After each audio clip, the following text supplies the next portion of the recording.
अब एक जरा कंपनी की चर्चा करें। आनंद राठी वेल्थ के बारे में, जिसने अपनी दूसरी तिमाही के नतीजे भेजे, वो उम्मीद से बेहतर है, काफ़ी बेहतर है। कंपनी की आमदनी में करीब 33% और मुनाफे में 41% की साल दर साल ग्रोथ देखी गई है। नतीजों पे बातचीत करेंगे और आगे क्या योजनाएं हैं उस पर।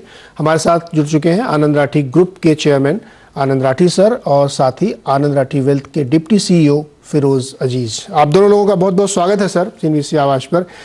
राठी सर, नतीजे तो बहुत ही शानदार हैं और हर फ्रंट पे हम लोग देख रहे थे कि क्लाइंट एट्रिशन हो वहाँ पे भी अच्छी है, न्यू क्लाइंट एडिशन हो वो भी बहुत बढ़िया है, AUM भी 16-17% का गया है। तो इस माहौल में क्या ट्रिगर्स थे जो इतने शानदार प्रदर्शन हुए?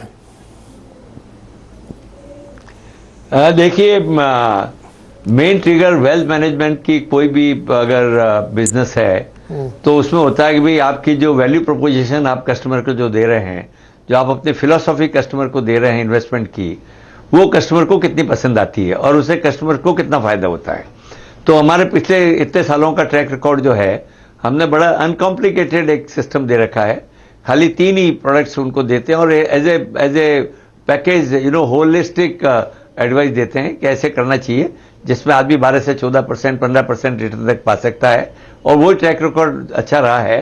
तो इस वैल्यू प्रोपोजिशन को लेते हुए भाई कम कॉम्प्लिकेटेड है, हम खाली अलग अलग प्रोडक्ट नहीं बेचते हैं, रोज जाके ये नहीं बात करते हैं, तो इसके कारण एग्जिस्टिंग कस्टमर्स भी खुश रहते हैं और नए कस्टमर में बढ़ोतरी होती है। और जैसे आपने कहा कि भाई पिछले 1 साल में हमारे 19% कस्टमर बढ़े हैं, विच इज इन स्पाइट के भाई 1 साल में मार्केट अच्छा नहीं रहा है, मार्केट ऑलमोस्ट स्टेगनेंट है, बल्कि 2-3% कम हुआ।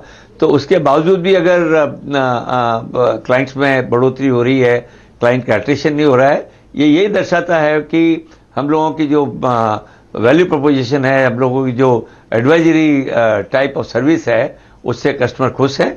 और इसलिए रिजल्ट्स आपके सामने हैं। इसलिए रिजल्ट्स जो है लगातार जब से हमने IPO किया, आपने देखा रिजल्ट्स लगातार अच्छे आते जा रहे हैं। नहीं, बिल्कुल सही सर। दिसंबर 2020 से मैं अगर आंकड़ा देखूं तो लगातार एवरी क्वार्टर में बढ़ते बढ़ते अब ये 136 करोड़ तक पहुंच गया है। लेकिन सर, अगर सीक्वेंसली देखें क्वार्टर ऑन क्वार्टर, तो क्या देखने का तरीका मेरा गलत है कि उसमें बहुत ज़्यादा ग्रोथ नहीं है, या इनको YOY ही देखना चाहिए, चाहे सेल्स का नंबर देखें चाहे प्रॉफिट का देखें? देखिए, मेरे ख्याल से YOY is a better measure, क्योंकि उससे क्या है, साल भर का देखिए, हर तिमाही में हर 1-2 महीने में कुछ डिफरेंट रीजन हो सकते हैं कम ज़्यादा होने के। तो कोई भी कंपनी की परफॉर्मेंस अगर देखें तो 1 साल की देखनी चाहिए, इसलिए YOY इज़ वेरी इंपॉर्टेंट। और आपने देखा YOY हमारा जो है growth 40% is an excellent growth considering market conditions. Particularly हमारी AUM आपने जैसे कहा 16% बढ़ी है, जबकि मार्केट नहीं बढ़ा है। तो यही चीज़ दर्शाता है कि इसमें फिर भी लोगों का, एग्जिस्टिंग कस्टमर्स का और हमारे पास इन्फ्लो आ रहा है, और साथ ही साथ नए कस्टमर्स बनते जा रहे हैं। दोनों जगह जो ये हो रही है, इसलिए YOY is, I think, is for any company for that matter, is a better measure to see. Okay Firoz, client addition हुआ है खूब तगड़े से और 307 से 451 हो गया। मुझे थोड़ा सा ये बताइए, किस तरीके के क्लाइंट प्रोफाइल के लोग ज़्यादा आ रहे हैं? बहुत बड़े वाले अल्ट्रा HNIs या छोटे वाले HNIs, मतलब 5 से 50 करोड़ वाले, या उससे ऊपर वाले, या उससे नीचे वाले? नीरज जी नमस्कार। हमारे जो क्लाइंट सेगमेंट है, हमने प्राइवेट वेल्थ बिजनेस जो मेन बिजनेस है, उसमें हमने 5 to 50 करोड़ की टोटल इन्वेस्टेड अमाउंट कहीं ना कहीं हो, उसको कहते हैं बैलेंस शीट। तो उसी सेगमेंट पे हमने फोकस किया, उससे ऊपर नहीं जाते ज्यादातर और उसके नीचे नहीं जाते, क्योंकि फोकस बहुत इंपॉर्टेंट है। उसी से एक स्पेसिफिक स्ट्रेटा में हमारा ब्रांड बिल्ड होता है। इन अ कमोडिटाइज्ड बिजनेस एक हम ब्रांड बिल्ड नहीं करने की कोशिश कर रहे हैं, हम एक इंडियन वेल्थ मैनेजमेंट आउटफिट है और जो रूल्स हैं उसको डिस्टर्ब करने की कोशिश कर रहे हैं। That's point 1। तो 5 to 50 करोड़ ब्रैकेट में ही हमारे क्लाइंट आते हैं नीरज जी, और उसी ब्रैकेट में आए हैं। अब ये आए क्यों है? क्योंकि बुरे वक्त में अच्छे वेल्थ मैनेजर और बुरे वेल्थ मैनेजर में अंतर ज्यादा समझ में आता है। तो बुरे वक्त में क्लाइंट अपने जो पैसे कहीं और लगे हुए हैं वो हमारे साथ कंसोलिडेट करते हैं, अपने दोस्तों के साथ जो दुखी होते हैं उनको हमें रेफर करते हैं, तो रेफरेंस बढ़ जाती है और बाहर के पैसे जो लगे हुए हैं वो आ जाते हैं। अच्छी मार्केट में एयूएम की ग्रोथ मार्केट की बढ़त से हो जाती है और सेंटिमेंट पॉजिटिव होता है तो अपनी जो कमाई हुई पैसे हैं वो लगाते हैं, फ्रेश पैसा आता है अच्छे समय में और मार्केट मूवमेंट की वजह से एयूएम बढ़ता है। बुरे समय में पेनिट्रेशन बढ़ती है अच्छे वेल्थ मैनेजर की और रेफरेंस भी ज्यादा मिलते हैं। तो दिस इज हाउ वो डी रिस्क होता है ग्रोथ। इसीलिए हमने 10 साल के लिए हमने 20-25% की ग्रोथ गाइडेंस इसीलिए दी है क्योंकि जो हमारे ग्रोथ के पिलर्स हैं वो इनवर्सली कोरिलेटेड है। तो that's the reason why the Firoz, आपने एक लाइन अभी उसमें बोली कि हम रूल डिसरप्ट करते हैं। क्या रूल डिसरप्ट करते हैं, मतलब कैसे इतना बढ़िया रिटर्न कमा के देते हैं, क्या ऐसा ट्रिक लगाते हैं? देखिए बड़ी सिंपल सी चीज है, रूल ये डिस्टर्ब करते हैं। अगर मैं एक उदाहरण के तौर पे दूं तो हम जब इन्वेस्टमेंट डिसीजन लेते हैं काफी जज्बाती होकर लोग लेते हैं क्योंकि इन्वेस्टिंग जो है माइंड और दिल दोनों का खेल है। तो लोग जज्बाती होकर लेते हैं, हम मैथमेटिक्स के आधार पे लेते हैं। फॉर एग्जांपल अगर हम किसी के पैसे रियल एस्टेट में लगे हुए हैं तो हम उनकी पर एनम रिटर्न कैलकुलेट करके बताते हैं। आज तक कोई अपनी जो घर खरीदा हुआ एक्स्ट्रा जो किराए पे लगा उसकी पर एनम रिटर्न कैलकुलेट नहीं करता। फिर वो देखते हैं पर एनम रिटर्न 8.5% की है तो फिर निराश हो जाते हैं क्योंकि रियल एस्टेट में सब मल्टीपल 4 गुना हो गया, मेरा पैसा 5 गुना हो गया, ऐसे बोलते हैं। तो मैथमेटिक्स के आधार पे अगर आप अपना पोर्टफोलियो क्रिएट करते हो, दैट्स पॉइंट 1। पॉइंट 2, फिनेंस एक वेल रिसर्च सब्जेक्ट है। बहुत सारे मॉडल्स हैं जिसको नोबेल प्राइज भी मिला हुआ है, उसका प्रयोग करके अगर आप एक पोर्टफोलियो क्रिएट करते हो और उस पर निर्भर रहते हो तो एफिशिएंसी आ जाती है, रिटर्न अपॉन रिस्क। फिर हम उसको ऑडिट भी कराते हैं हमारे मॉडल पोर्टफोलियो की रिटर्न को, वन ऑफ द बिग 4 से। तो फर्स्ट इज आप मैथमेटिक्स यूज करें, जज्बात ना यूज करें। That I think is a disruptive thing and that's वही देखता है कि अगर आप निफ्टी के ऑलमोस्ट इर्द गिर्द रिटर्न कमाते हो निफ्टी से 40% कम रिस्क लेके, तो क्लाइंट संतुष्ट रहते हैं एंड वही that is one of the disruptions. और मैं ज्यादा आपको बोर नहीं करना चाहूंगा लंबी स्टोरी देके, बट हम लोग किस दिन फिर जब आप स्टूडियो में तो हम लोग बात करेंगे। लेकिन फिरोज एक चीज़ और, पिछले 1 साल में अगर आप देखें तो तमाम एसेट क्लासेस में बहुत वोलेटिलिटी, बहुत उतार चढ़ाव हुआ और मेरे ख्याल में ये चैलेंज रहा होगा। तो कैसे आपने एसेट एलोकेशन को बैलेंस किया, किस एसेट क्लास पे ज़्यादा फोकस किया? नीरज सर, जैसे आपने कहा ना वॉलेटिलिटी एक हमारी जीवन का हिस्सा हो गया, स्पेशली इक्विटी में जो वॉलेटिलिटी है। अच्छा, बहुत जल्दी होने लगी आजकल। पहले तो हम क्लाइंट को बहुत ज्यादा जल्दी होने लगी है, राइट। एक चीज से निकलते हैं दूसरी आ जाती है, एक से उभरते हैं फिर कुछ और आ जाता है। तो हमने क्या किया है कि हम अपने क्लाइंट को पैसे लगाने से पहले उसकी जो बुनियाद है वो ठीक से बनाने की पूरी कोशिश करते हैं। उसका क्या मतलब है, मैं एग्जांपल देता हूं। अगर कोई पैसे लगाने के लिए नए क्लाइंट हमारे पास आते हैं तो हम उनको समझाते हैं कि इक्विटी में अगर आपको 2 से 3 गुना एफडी से ज्यादा रिटर्न मिलने की संभावना है तो एक डिसएडवांटेज भी है। हर साल लास्ट 21 साल में हर साल मार्केट 20% पीक से ट्रफ गिरी है एवरेज। अगर 2 बड़े साल हटा दूं, जीएफसी के, ग्लोबल फाइनेंशियल क्राइसिस के और कोविड के, फिर भी 14.3% मार्केट ऊपर से नीचे हर साल दिखाती है एवरेज।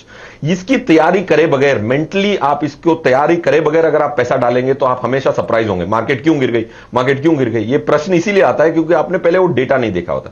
तो वो सीजनिंग करने की वजह से जब बुरा वक्त आता है तो वो हमारे क्लाइंट ये नहीं ढूंढते, कारण नहीं ढूंढते, हमसे ये पूछते हैं हमें करना क्या है, वरना वो कारण ढूंढने में रह जाते हैं। फॉर एग्जाम्पल हमारी जो 2,500 करोड़ की अंदाजन जो नेट मोबिलाइजेशन आई है उसमें 2/3 पैसा इक्विटी म्यूचुअल फंड में आया है।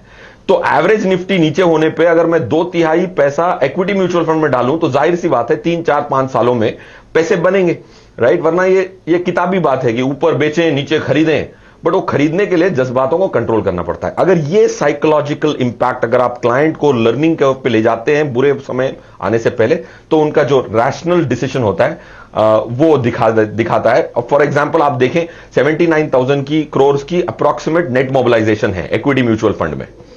अगर आप एसआईपी हटा दें तो सिर्फ 5-7 हजार करोड़ एक मुश्त निवेश आया है, उसमें से हमारे 1,500-1,600 करोड़ हैं। क्योंकि हमारे क्लाइंट थोड़ा डिफरेंट बर्ताव करते हैं, क्योंकि हम उनके जज्बातों को कैलिब्रेट करने की पूरी कोशिश जरूर करते हैं। काफी बार सक्सेसफुल होते हैं, काफी बार नाकाम भी होते हैं। सही है sir, money is all about managing your psychology. ये तो बिल्कुल सही है और आप लोग उसको अच्छे से मैच करें। आनंद सर ये बताइए मुझे कि चूंकि आपका जो प्रोडक्ट है, किसी भी कंपनी का प्रोडक्ट, आपका प्रोडक्ट है मार्केट, और इस वक्त जो है मार्केट ना बहुत लोगों को एकदम रातों की नींद उड़ा देता है। अब देखिए कल ही क्या हुआ, नीचे फिर ऊपर, इतनी बड़ी वोलेटिलिटी दुनिया भर में हो रही है। तो कैसा आउटलुक ऐसा दिख रहा है आपको यहाँ से आगे जाते हुए इंडियन मार्केट खास तौर पर? देखिए, मेरा मार्केट के बारे में, India market will behave differently than other markets. और मेरा ये मानना है कि अपना मार्केट जो है अच्छा रहेगा जाके, क्योंकि आज अगर सारे फैक्टर्स देखें, इन स्पाइट ऑफ कि भाई इन्फ्लेशन ज़्यादा हो गया है, इंटरेस्ट रेट बढ़ रही है, सबको देखते हुए भी आज इंडियन इकोनॉमी की पोजीशन, आज जो ग्रोथ अपनी आ रही है वो दुनिया के और किसी देश में नहीं आ रही है, और आगे जाके और आएगी। इसके कारण पीछे देखिए, पीछे जो अपने रिफॉर्म्स हुए हैं इंडिया में, they are far reaching reforms. GST for example, आपने देखा है कि जीएसटी आने के बाद अब जो है, जिस तरह टैक्स कलेक्शन में सुधार हो रहा है, आपने इनकम टैक्स में देखे टैक्स कलेक्शन सुधार हो रहा है। आज ही आपने देखा कि IMF ने बड़ी तारीफ की है कि अपने यहाँ जो डायरेक्ट बेनिफिट ट्रांसफर को जो प्रैक्टिस हुई, क्योंकि जो इतने बैंक अकाउंट खोले गए, तो ये सब चीज़ों का जो क्यूमुलेटिव इफेक्ट है वो आने में समय लगता है, और वो बिल्कुल साफ नज़र आ रहा है, और आगे जाके इसका और फायदा मिलने वाला है। और दूसरा जो जियोपॉलिटिकल रीजन है, आज चाइना में एक people have to move from dependence on China, वो आप ऑलरेडी आपने देखा हो रहा है, और इंडिया के लिए बहुत अच्छी अपॉर्चुनिटी है। इसलिए मेरा ये मानना है कि भाई लॉन्ग टर्म इन्वेस्टर आए। ये क्या, आदमी रोज की नींद इसलिए खराब होती है क्योंकि रोज आदमी ऊपर नीचे डेली मार्केट देखता है, आदमी ग्रेडी होता है कि मैं एक महीने में पैसा कमा लूंगा, 3 महीने में कमा लूंगा। ये मैं हमेशा सलाह देता हूँ कि संभव नहीं है। आप इस मार्केट में जब भी आइए जब आपके पास 3 साल से 5 साल का पैसा हो, SIP लगाइए, आप कभी भी आप निराश नहीं होंगे। आप अगर 5 साल का क्यूमुलेटिव रिटर्न देखें किसी साल में, कभी नेगेटिव नहीं हुआ। तो इसलिए ये लॉन्ग टर्म के लिए इक्विटी एसेट क्लास है भाई। अभी तो दूसरे एसेट क्लास में कहाँ आदमी पैसा लगाएगा? आज रियल एस्टेट में कहाँ रिटर्न है? डेट के इंटरेस्ट रेट इतना कम हो गया है। तो overall I am very bullish of market. देखिए, उतार चढ़ाव, वॉलेटिलिटी बढ़ती रहेगी, वो हमेशा होगा, परंतु लॉन्ग टर्म इन्वेस्टर के लिए आज भी लगाने के लिए बहुत अच्छा मौका है और हर समय रहेगा, ये मेरा मानना है। बिल्कुल, बाजार में अच्छे निवेश के लिए पैसा लगाने का कोई समय खराब नहीं होता, लेकिन सर दिल है ना, मानता नहीं है। सुबह उठ के देखना ही है मुझे जेक्स निफ्टी किधर गया, डाउ किधर गया। ये तो बड़ा दिल लोगों का चंचल हो गया है। फिरोज, एक सवाल और आपसे, करेंसी किसी तरीके का कोई रिस्क है क्या इंडियन मार्केट के लिए? चूंकि वो एक बड़ी ऐसी प्रॉब्लम बन गई कि हम ना चाहते हुए ब्याज दर उसी के चक्कर में बढ़ाते जा रहे हैं। नीरज सर, हमारे हिसाब से करेंसी ये शॉर्ट टर्म प्रॉब्लम रही है, क्योंकि आरबीआई के 2 अकाउंट होते हैं जो कैपिटल और करंट अकाउंट होते हैं। अगर 45,000 करोड़ हर महीने एफआईआई बेच के ले गए पहले 6 महीने में, तो जाहिर सी बात है प्रेशर तो पड़ेगा करेंसी पे। बट रिलेटिवली हमने बहुत अच्छा आउट परफॉर्म किया है। मेरे हिसाब से अगर आप 15 साल का डेटा देखें तो 2.86% करेंसी डिप्रिशिएट कर चुकी है। तो अगर कोई भी करेंसी इंडियन रुपीज को अगर प्रोजेक्ट करना चाहता है तो 3 से 4% की आपको डिप्रिसिएशन की प्रोविजन करनी पड़ती है। फिनेंस भी ये कहता है, एक इंटरेस्ट रेट पैरिटी की थियरी है जो कहती है कि आपको इंटरेस्ट रेट जो भी डिफरेंशियल है उतनी डेप्रिसिएशन आपको प्रोविजन करके चलनी चाहिए। So that's point 1। पॉइंट 2, हमारे हिसाब से जो रिलेटिव स्ट्रेंथ आई है, माना कि करेंसी अप्रिशिएट हुई है, जैसे हमारी एक इंटरनेशनल ऑफिस भी है, तो क्लाइंट कहते हैं कि भाई उधर मेरा बहुत नुकसान हुआ ग्लोबल मार्केट में, चलो डेप्रिसिएशन 6-7% हुई है इस फाइनेंशियल ईयर में, बट वहां 20-25% का नुकसान हो गया। तो वो एनआरआई लोग भी में आने के लिए इंडिया का आदर सम्मान एनआरआई के मन में बहुत बढ़ गया है। That is one thing which is a clear trend जो हम देखते हैं। और क्या है कि नीरज जी, एक डेफिनेटली एक उदाहरण देना चाहूंगा जो राठी जी भी कह रहे थे और आप भी कह रहे थे कि दिल और दिमाग दोनों का खेल है। वही आदमी, जब मैं मिला था एक HNI से, वो कहते हैं कि भाई मुझे 2 साल में पैसा बनाना है इक्विटी में। मैंने पूछा सर आपने ये जो एक्स्ट्रा घर खरीदा था कितने साल पहले खरीदा था? उन्होंने कहा 22 साल पहले। वही आदमी रियल एस्टेट को 20 साल 22 साल देने के लिए तैयार है। गोल्ड खरीद के जिंदगी भर कभी गोल्ड नहीं बेचते, और परिवार वाले बोलेंगे ऐसा वक्त आ गया कि तुम गोल्ड बेच रहे हो। इक्विटी और इक्विटी से पैसा बनाना है उनको 6 महीने में। चलो अलग आदमी हो, अलग चीज है। So you have to make them conscious that तुम जज्बाती हो रहे हो और एक एसेट क्लास से कुछ अनफेयर एक्सपेक्ट कर रहे हो। 26 फंड है इंडिया में जो 25 साल कंप्लीट कर चुके हैं। इसकी मैंने एनालिसिस की, अगर आप ये 26 फंड में रोज पैसा लगाते और 10 साल बाद बेच देते तो सबसे बदनसीब इन्वेस्टर 9.5% पर एनम बनाता। अब इसके बाद रह क्या जाता है? अगर सबसे बदनसीब 9.5 बनाए और 1.5 से ज्यादा बनाए तो आपके हाथ में है कि 10 साल होल्ड करना है कि नहीं करना है। हर दिन पौधा लगा के आप निकाल के देखेंगे कि पौधा बढ़ा कि नहीं बढ़ा, फिर आप इल्जाम पौधे पे लगाएंगे या अपने बिहेवियर पे। सो ये हम एहसास दिलाते हैं उनको कि 10 साल होल्डिंग पे ये डेटा देखें तो आपको वो बुरे दिन में ना आपको इतनी हलचल नहीं होगी। ये डेटा दिखा के हम उनके जज्बातों को काबू में लाने की कोशिश करते हैं।